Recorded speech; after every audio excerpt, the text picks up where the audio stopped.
the first secret agent of Islam.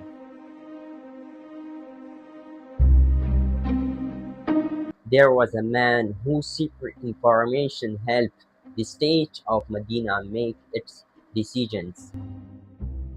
He was such a dangerous and smart agent that even many Muslims didn't know who he was.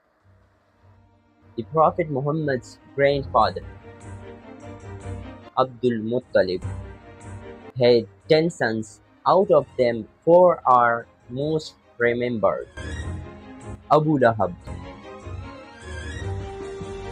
Abu Talib, Hazrat Hamza,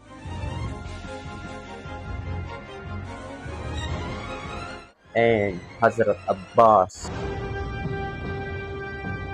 When the Prophet Muhammad announced his prophethood in Makkah, all the big leaders of Makkah became his enemies. The biggest enemy among them was his own uncle, Abu Lahab. He was a very cruel man who always tried to harm the Prophet in different ways. But the Prophet's best supporter was also his uncle, Abu Talib. He was kind and soft-hearted, and always stood by the Prophet against every enemy. A few years later, another uncle, Hazrat Hamza, accepted Islam. He was a brave and strong warrior. Now only one uncle was left, Hazrat Abbas. He was a big businessman and a very intelligent man. He secretly helped the Prophet but stayed quiet in public. After Abu Talib's death, it became impossible for the Prophet to stay in Mecca because the people of Mecca started torturing the Muslims badly. So after his uncle's death, the Prophet began planning to migrate to somewhere else. He sent his companions to different cities in Arabia and himself went to the city Taif. What happened in Taif is well known by everyone.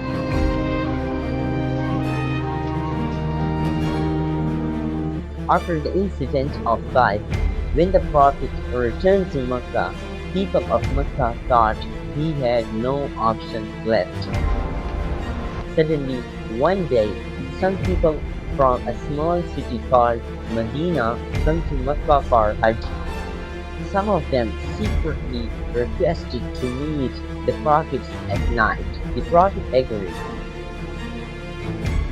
When night fell and everyone in Mecca slept, 73 men and 2 women came out of their tent and went towards the mountain. When they reached the meeting place, they saw 2 men approaching them. One of them was the Prophet Muhammad and the other was his uncle, Hazrat Abbas. Hazrat Abbas stepped forward first and said to the people of Medina, "O people of Medina, remember, if you take my nephew with you, the whole of Arabia will turn against you. If you can protect him, fine, but if you can't, then leave him here. Our family Banu Hashim is ready to protect him." The people of Medina replied, "We were a strong and brave nation. We will protect him with our last drop of blood." After this agreement, the migration of Muslims began. All Muslims left Makkah and went to Medina, except Hazrat Abbas.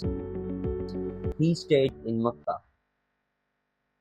Soon after the Muslims reached Medina, the first Islamic battle took place, the Battle of Badr. Before the battle, the Prophet gathered his companions and started planning. Everyone was ready to fight even against their own tribes from Makkah. But the Prophet said, "No one should fight or kill anyone from my family, Banu Hashim." Some companions were surprised and said, "How strange! We will fight our own relatives, but not the people of Banu Hashim." When Hazrat Umar heard this, he asked permission to kill the man who spoke disrespectfully, but the Prophet stopped him. A few days later, when both armies faced each other, every tribe of Makkah had people in the battlefield, but from Bani Hashim there was only 3, including Hazrat Abbas. When the battle started, Muslims fought their own relatives, but they carefully avoided fighting anyone from Bani Hashim. After a long fight, Muslims won the battle. When they captured prisoners, they saw that one of them was the Prophet's uncle, Hazrat Abbas. The Prophet announced that every prisoner could buy its freedom by paying a ransom. When he went to Hazrat Abbas, he said, "Pay your ransom." Hazrat Abbas replied, "Why should I pay? I'm already a Muslim." Actually, 2 years earlier, after the secret meeting with the people of Medina, Hazrat Abbas had already accepted Islam secretly. He stayed in Makkah and became the person who always knew everything happening in the city. He secretly sent the information from Makkah to Medina, helping the Prophet stay one step ahead of the enemies. That means Hazrat Abbas was the Prophet's secret agent in Makkah, and even most Muslims don't know it. That's why, before the Battle of Badr, the Prophet told the companions not to fight anyone from Banu Hashim because he didn't want his most important secret agent to be killed. But when Hazrat Abbas was captured, he admitted in front of everyone that he was already a Muslim. The Prophet said, "Don't worry, Allah will reward you for being a Muslim, but you still have to pay the ransom and also pay for 2 other prisoners from your family." After that, the Prophet sent him back to Makkah, where he continued his secret work sending information to Medina. So before the next battle, the Battle of Uhud,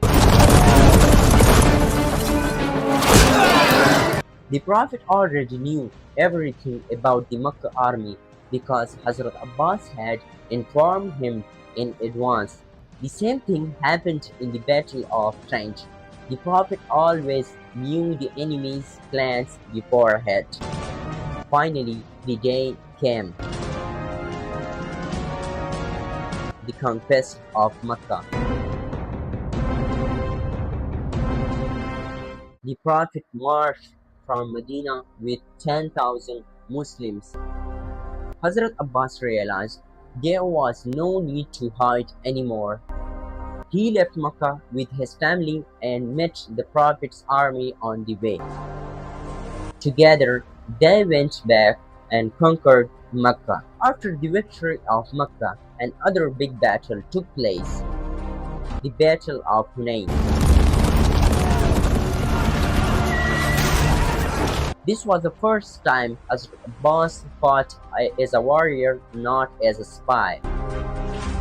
During this battle, when Muslims were trapped between 2 mountains, the enemy started shooting arrows at them. The rain of arrows was so heavy that many Muslims ran back. When enemies attacked, Hazrat Abbas held the Prophet's horse, trying to stop him from moving forward, but the Prophet got down and walked toward the enemy, saying loudly, I'm the Prophet, this is not lie. I'm the son of Abdul Muttalib. Then he told Hazrat Abbas, called the Muslims back. Hazrat Abbas had a very loud voice. He shouted, O Muslims, where are you going, leaving your Prophet?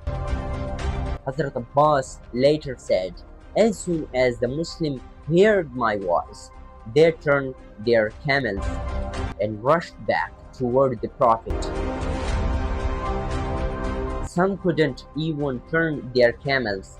They jumped off and ran on foot to protect him. Within a short time, all 12,000 Muslim soldiers returned and won the battle. After this victory, the Prophet returned to Medina with his companions, and this time he took his uncle Hazrat Abbas with him. He built a house for Hazrat Abbas next to Masjid Nabawi and even personally installed a water pipe on the roof to drain rainwater. After some time in Medina, the Prophet passed away. Hazrat Abbas continued to live in Medina with his son Abdullah bin Abbas and served as one of the main advisors during the Caliphate. But during the Hazrat Umar's rule, a small disagreement happened between them. One day, Caliph Umar was walking to the mosque and passed by Hazrat Abbas' house. Some dirty water fell on his clothes from a pipe on Hazrat Abbas' roof. Umar removed the pipe and changed its direction. When Hazrat Abbas found out, he went to the court and filed a case against the Caliph himself. When the judge called both men, Hazrat Abbas said, Umar changed the water pipe from my house without my permission. Umar replied, I did it so that people wouldn't be harmed. Hazrat Abbas said, this was not an ordinary pipe. When I came to Medina for the first time, the Prophet himself built this house for me and personally placed this pipe here. You have changed something made by the prophets. Hearing this, Umar immediately accepted his mistake, lost the case, and personally helped Abbas put the pipe back in the original place, even carrying Abbas on his shoulders to do so. A few years later, when Caliph Umar expanded Masjid Nabawi, Hazrat Abbas gave his home to the government. Finally, during the Caliphate of Hazrat Osman, Hazrat Abbas passed away.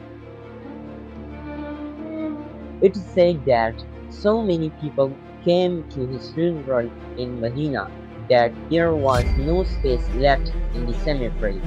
People loved him so much that everyone wanted to reach his grave.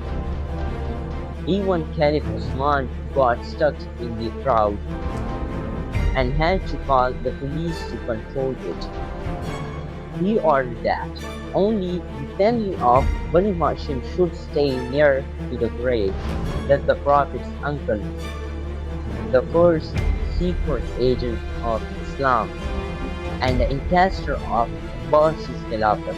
Hazrat Abbas was buried in Medina. After his death, the Rashidun Khilafat ended and a new rule began, the Umayyad Khilafat. They ruled the world for nearly 100 years.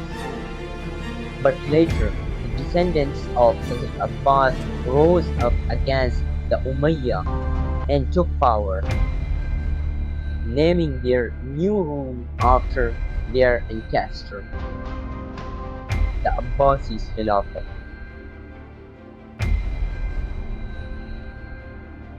They built a new capital, Baghdad,